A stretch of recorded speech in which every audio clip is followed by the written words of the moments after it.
Counterparts by James Joyce. The bell rang furiously, and when Miss Parker went to the tube, a furious voice called out in a piercing North of Ireland accent, "Send Farrington here."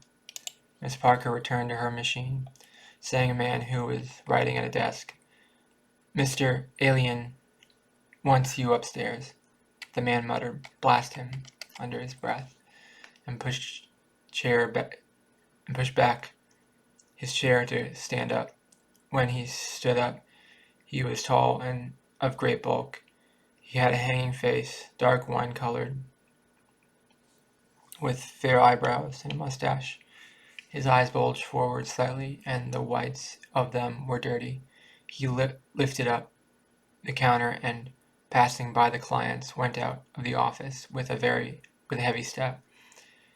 He went heavily upstairs until he came to the second landing, where a door bore a brass plate with the inscription, "Mr. Alien." Here he halted, puffing with labor and vexation, and knocked. The shrill voice cried, "Come in." The man entered Mr. Alain's room. Simultaneously, Mr. Alain, a little man wearing gold-rimmed glasses on a clean-shaven face, shot his head up over a pile of documents. The head itself was so pink and hairless it seemed like a large egg, reposing on the papers. Mr. Alien did not lose a moment. "Farrington, what is the meaning of this? Why have I always to complain of you? May I ask you why you haven't made a copy of that contract between Bodley and Kerwin? I told you it must be ready by 4 o'clock. Mr. Shelley said, sir, kindly attend to what I say, and not to what Mr. Shelley says. Sir, you have always some excuse or another for shirking work. Let me tell you that if the contract is not copied before this evening, I'll lay the matter before Mr. Crosby. Do you hear me now?" "Yes, sir." "Do you hear me now?" "Aye. And another little matter. I might as well be talking to the wall as talking to you. Understand once that for all that you get a half an hour for your lunch and not an hour and a half. How many courses do you want? I'd like to know. Do you mind me now?" "Yes, sir." Mr. Alien bent his head upon the pile of papers. The man stared fixedly at the polished skull which directed the affairs of Crosby and Alien, gouging its fragility. A spasm of rage gripped his throat for a few moments and then passed, leaving after it a sharp sensation of thirst. The man recognized the sensation and felt that he must have a good night's drinking. The middle of the mouth was past, and if he could get a copy done in time, Mr. Elaine might give him an order on the cashier. He stood still, gazing fixedly at the head upon the pile of papers. Suddenly Mr. Elaine began to upset all the papers, searching for something. Then, as if he had been unaware of the man's presence till that moment, he shot up his head again, and sang, "Hey, what are you going to stand there all day? Upon my word, Farrington, you take things easy. I was waiting to see. Very good, you needn't wait to see. Go downstairs and do your work." The man walked heavily towards the door, and he went out of the room. He heard Mr. Elaine cry after him, as if the contract was not copied by evening, Mr. Crosby would hear of the matter. He returned to his desk in the lower office and counted the sheets which remained to be copied. He took up his pen and dipped it in the ink, and he continued to stare stupidly at the last words he had written. "In no case shall the said Bernard Bodley be." The evening was falling, and in a few minutes they would be lighting the gas. Then he could write. He felt that he must slake the thirst in his throat. He stood up from his desk and, lifting the counter as before, passed out of the office, and he was passing out, the chief clerk. As he was passing out, the chief clerk looked at him inquiringly. "It's all right, Mr. Shelley," said the man, pointing with his finger to indicate the objective of his journey. The chief clerk glanced at the hat rack, but seeing the row complete, offered no remark. As soon as he was on the landing, the man pulled a shepherd's plaid cap out of his pocket, put it on his head, and ran quickly down the rickety stairs. From the street door he walked on furtively on the inner side of the path towards the corner, and all at once dived into a doorway. He was now safe on the dark snug of O'Neill's shop, and filling up the little window that cooked into the bar with his inflamed face, the color of dark wine or dark meat, he called out, "Here, Pat, give us a GP, like a good fellow." The curate brought him a glass of plain porter. The man drank it at a gulp and asked for a caraway seed. He put his penny on the counter, and, leaving the curate to grope for it in the gloom, retreated out of the snug as furtively as he had entered it. Darkness, accompanied by thick fog, was gaining upon the dusk of February, and the lamps in Eustace Street had been lit. The man went up the houses until he reached the door of the office, wondering whether he could finish his copy in time. On the stairs, a most pungent odor of perfume saluted his nose.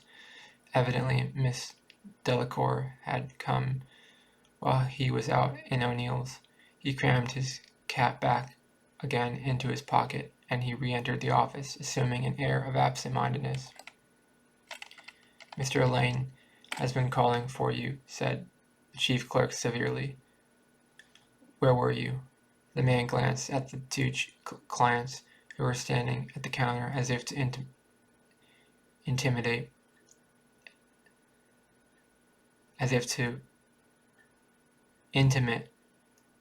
that their presence prevented him from answering. As the clients were both male, and the chief clerk allowed himself a laugh. "I know that game," he said.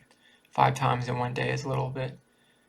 Well, you better look sharp and get a copy of our correspondence in the Delacour case for Mr. Elaine." The address in the presence of the public. He ran upstairs, and the porter he had gulped down so hastily confused the man, and, as he sat down at the desk to get what was required, he realized how hopeless was the task of finishing his copy of the contract before 5:30. The dark damp night was coming, and he longed to spend it in the bars, drinking with his friends, and the glare of gas and the clatter of glasses. He got out of the Delacour correspondence and passed out of the office. He hoped Mr. Elaine would not discover that the two letters were missing. The moist, pungent perfume lay all the way up to Mr. Elaine's room. Miss Delacour was a middle-aged woman of Jewish appearance. Mr. Elaine was said to be a sweet on her or on her money. She came to the office often and stayed a long time when she came. She was sitting beside her desk now, in an aroma of perfumes, smoothing the handle of her umbrella and nodding the great black feather in her hat. Mr. Elaine had swiveled his chair round to face her and thrown his right foot jauntily upon the left knee. The man put the correspondence on the desk and bowed respectfully, but neither Mr. Elaine nor Miss Delacour took any notice of his bow. Mr. Elaine tapped a finger on the correspondence and then flicked it towards him as if to say, "That's all right, you can go." The man returned to the lower office and sat down again at his desk. He stared intently at the incomplete phrase. "In no case shall the said Bernard Bodley be, and thought how strange it was that the last 3 words began with the same letter. The chief clerk began to hurry Miss Parker, saying she would never have the letters typed in time for post. The man listened to the clicking of the machine for a few minutes, and then set to work to finish his copy. But his head was not clear, and his mind wandered away to the glare and rattle of the public house. It was a night for hot punches. He struggled on with his copy. When the copy struck 5, he had still 14 pages to write. Blast it, he couldn't finish it in time. He longed to execrate aloud, to bring his fist down on something violently. He was so enraged that he wrote Bernard instead of Bernard Bodley, and had to begin again on a clean sheet. He felt strong enough to clear out the whole office single-handedly. His body ached to do something, to rush out and revel in violence. All the indignities of his life enraged him.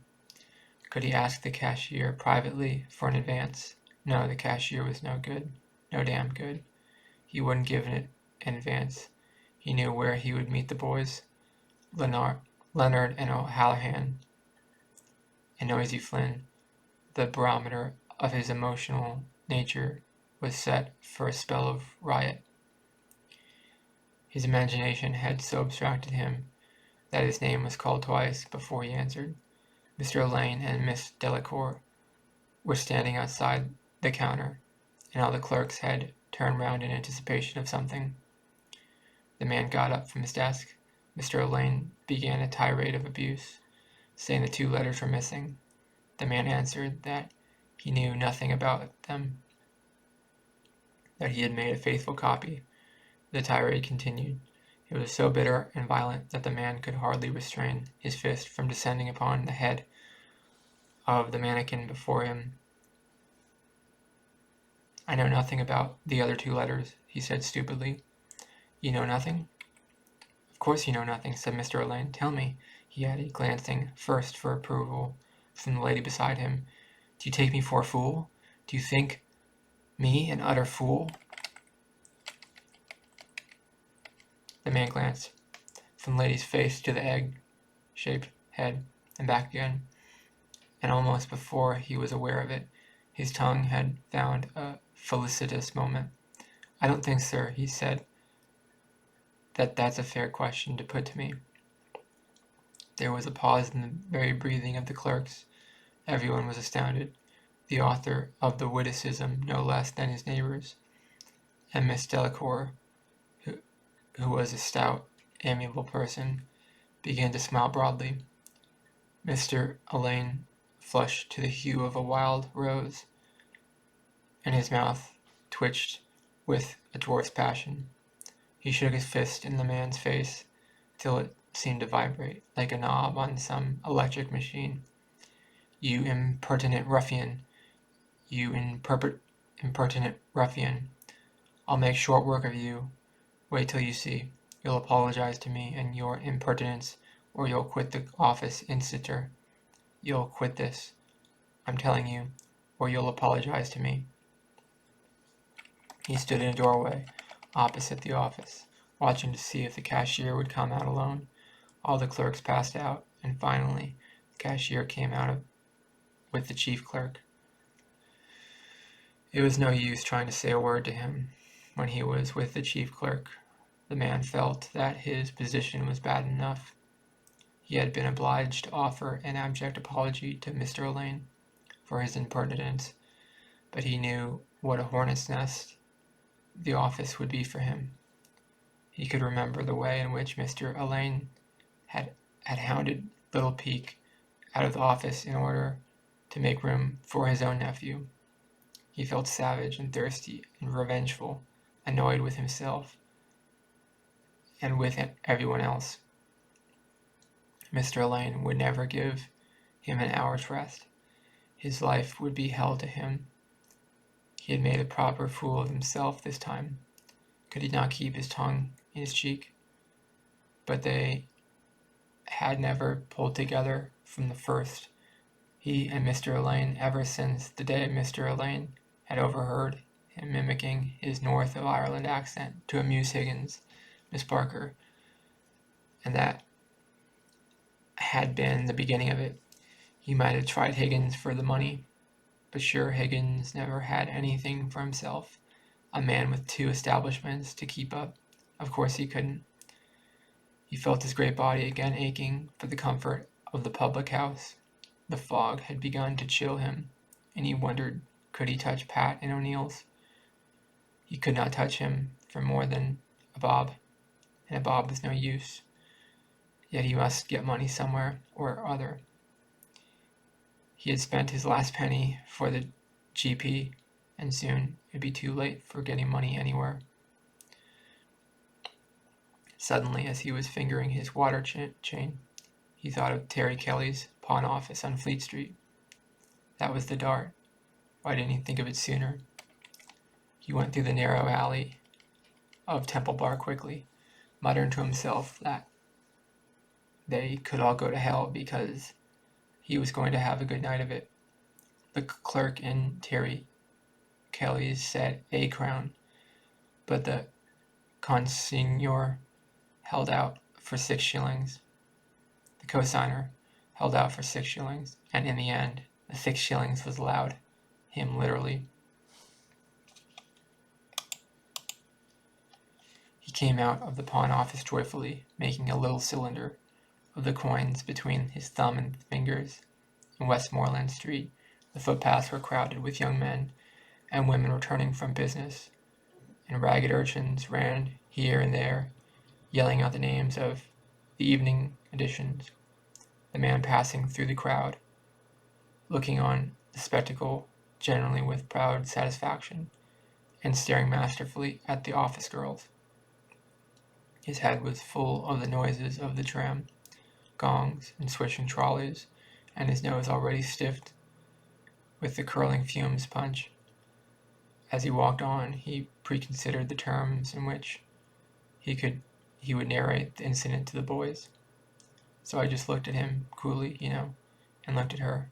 Then I looked back at him again, taking my time, I don't think that's a fair question to put to me, says I. Nosey Flynn was sitting in his usual corner of Davy Burns, and when he heard the story, he stood Farrington a half one, saying it was a smart thing he ever heard. Farrington stood a drink in his turn. After a while, O'Hallahan and Paddy Leonard came in, and the story was repeated to them. O'Hallahan stood tailors of malt hot all round, and told the story of the retort he had made to the chief clerk when he was in Killans of Fonis Street. But as the retort was after the manner of the liberal shepherds in the eclogues, he had to admit that it was not as clever as Farrington's retort. At this, Farrington told the boys to polish off that and have another. Just as they were naming their poisons, who should come in but Higgins. Of course, he had to join in with the others. The men asked him to give his version of it, and he did so with great vivacity, for the sight of 5 small hot whiskies was very exhilarating. Everyone roared, laughing, when he showed the way in which Mr. Elaine shook his fist in Farrington's face. Then he imitated Farrington, saying, "And here was my nabs, as cool as you please," while Farrington looked at the company out of his heavy, dirty eyes, smiling and at times drawing forth stray drops of liquor from his mustache with the aid of his lower lip. When that round was over, there was a pause. O'Hallahan had money, but neither of the other 2 seemed to have any, so the whole party left the shop somewhat regretfully. At the corner of Duke Street, Higgins and Nosey Flynn beveled off the left, while the other 3 turned back towards the city. Rain was drizzling down on the cold streets, and when they reached the ballast office, Farrington suggested the Scotch House. The bar was full of men, and loud, with the noise of tongues and glasses. The three men pushed past the whining match sellers at the door and formed a little party at the corner of the counter. They began to exchange stories. Leonard introduced them to a young fellow named Weathers, who was performing at the Tivoli as an acrobat and a knockabout artiste. Farrington stood a drink all round.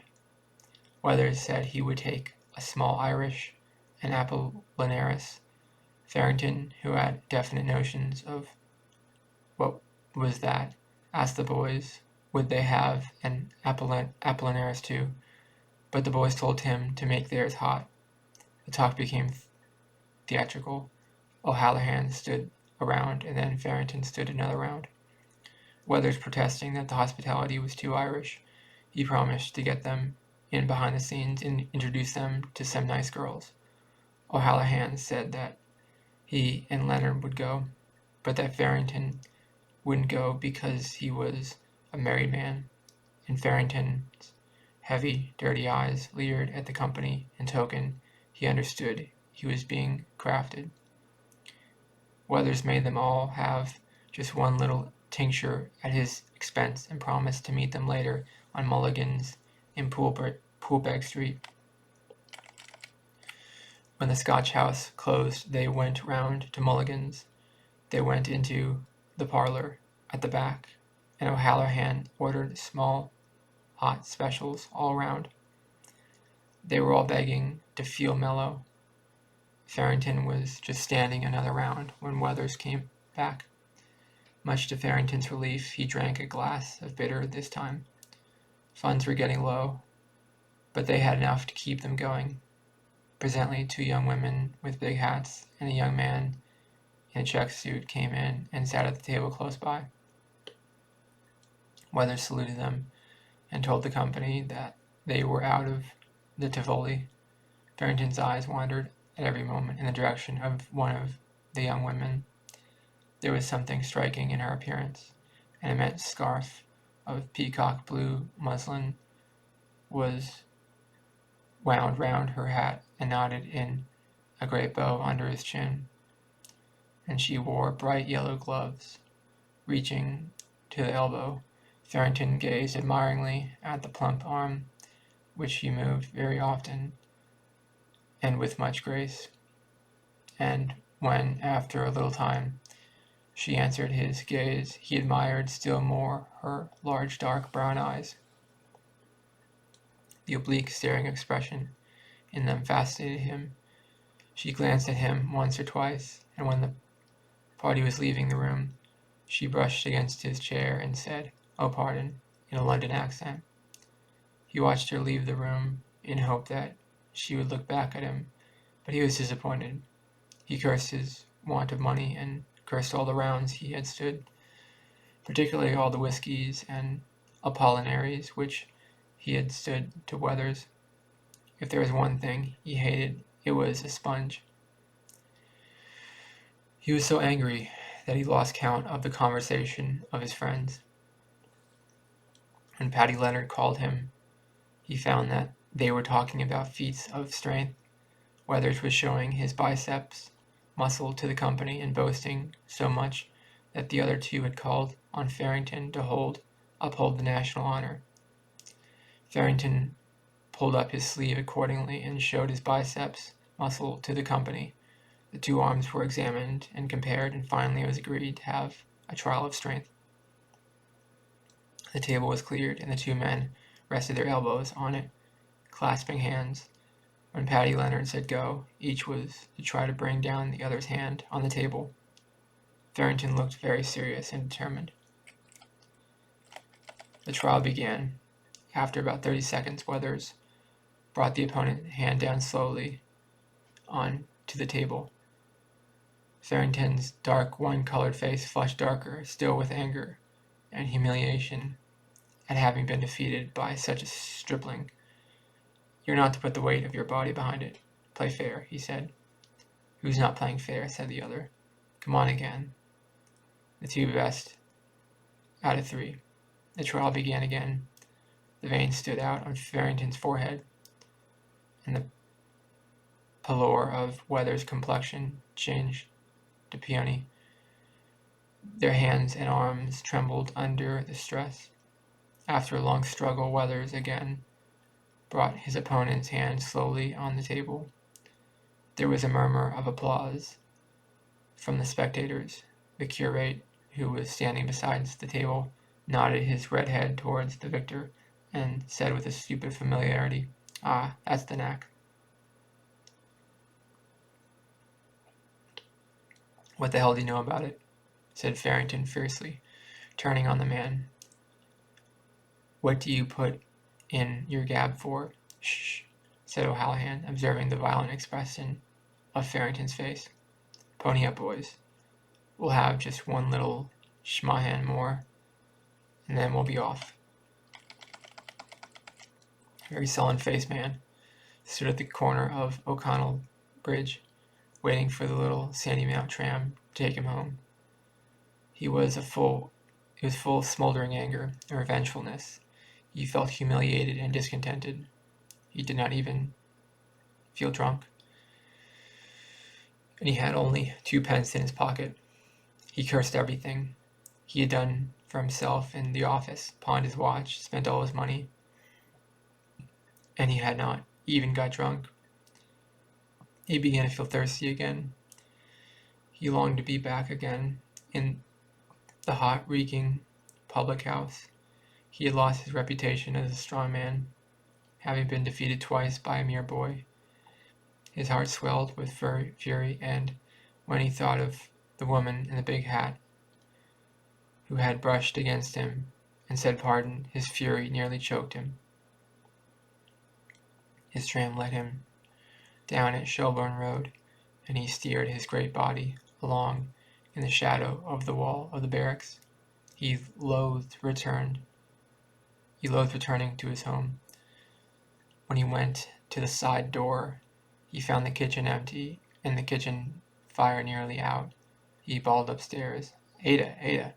His wife was a little sharp-faced woman who bullied her husband when he was sober, and he was bullied by him when he was drunk. They had 5 children. A little boy came running down the stairs. "Who is that?" said the man, peering through the darkness. "Me, Pa." "Who are you, Charlie?" "No, Pa, Tom." "Where's your mother?" "She's out at the chapel." "That's right. Did she think of leaving any dinner for me?" "Yes, Pa, I..." "Light the lamp." "What do you mean by having the place in darkness? Are the other children in bed?" The man sat down heavily on one of the chairs while the little boy lit the lamp. He began to mimic his son's flat accent, saying half to himself, at the chapel, if you please." When the lamp was lit, he banged his fist on the table and shouted, "What's for my dinner?" "I'm going to cook it, Pa," said the little boy. The man jumped up furiously and pointed to the fire. "On that fire, you let the fire out. By God, I'll teach you to do that again." He took a step to the door and seized the walking stick which was standing behind it. "I'll teach you to let the fire out," he said, rolling up his sleeve in order to give his arm free play. The little boy cried, "Oh, Pa," and ran whimpering round the table. The man followed him and caught him by the coat. The little boy looked about him wildly, but, seeing no way of escape, fell upon his knees. "Now you'll let the fire out the next time," said the man, striking at him vigorously with the stick. "Take that, you little whelp." The boy uttered a squeal of pain as the stick cut his thigh. He clasped his hands together in the air, and his voice shook with fright. "Oh, Pa," he cried, "don't beat me, Pa, and I'll say a Hail Mary for you. I'll say a Hail Mary for you. Pa, if you don't beat me, I'll say a Hail Mary." And that's the end of Counterparts by James Joyce.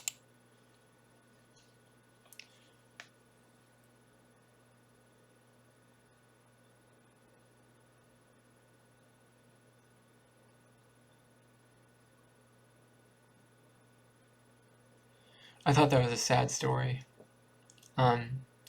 He seems like he had a terrible job, and he lost a feat of strength with another guy at a bar, and then he beat his kids. It's a really terrible story. I mean, I thought it was interesting. I actually liked this story. I thought it was entertaining, but it was just sad. Like, at least I understood what the story was talking about. He had a stressful job, and he had a difficult time at a bar, and he went home to his family, and apparently he doesn't love his children as much as he should, because if he's going to beat his kids, he must be a really bad dad. And I don't just feel bad for him. I think he's a bad person. I think he deserves shame. He deserves shame for how he treats his family. And he's not really satisfied with anything. He's not satisfied with his job. He's not satisfied when he goes drinking. He's not satisfied when he is with his family. He seems like he's never satisfied. I feel like that sometimes. Sometimes I feel like I'm never satisfied. Some people, I've never beaten anyone in my life, but I've treated people disrespectfully, like he treats his son disrespectfully.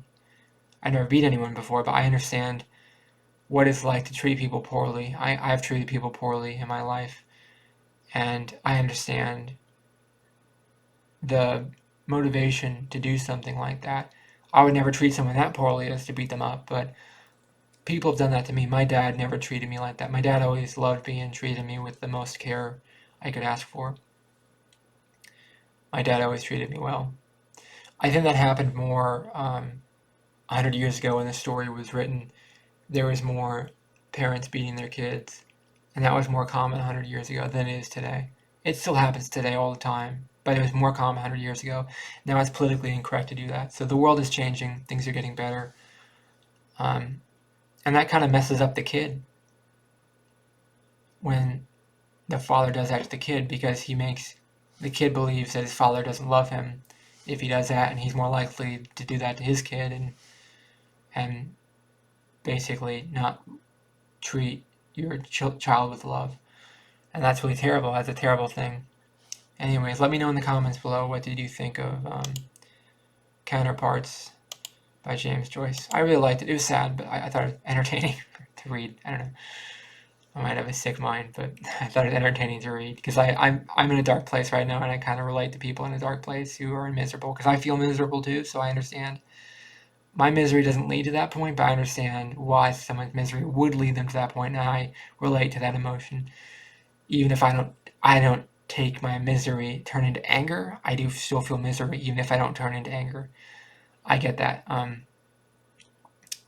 Let me know in the comments below, what did you think of the story. Please subscribe to this channel to be part of the community, and please like this video. It really helps out the channel a lot. Thank you for watching. Have a great day. Bye-bye.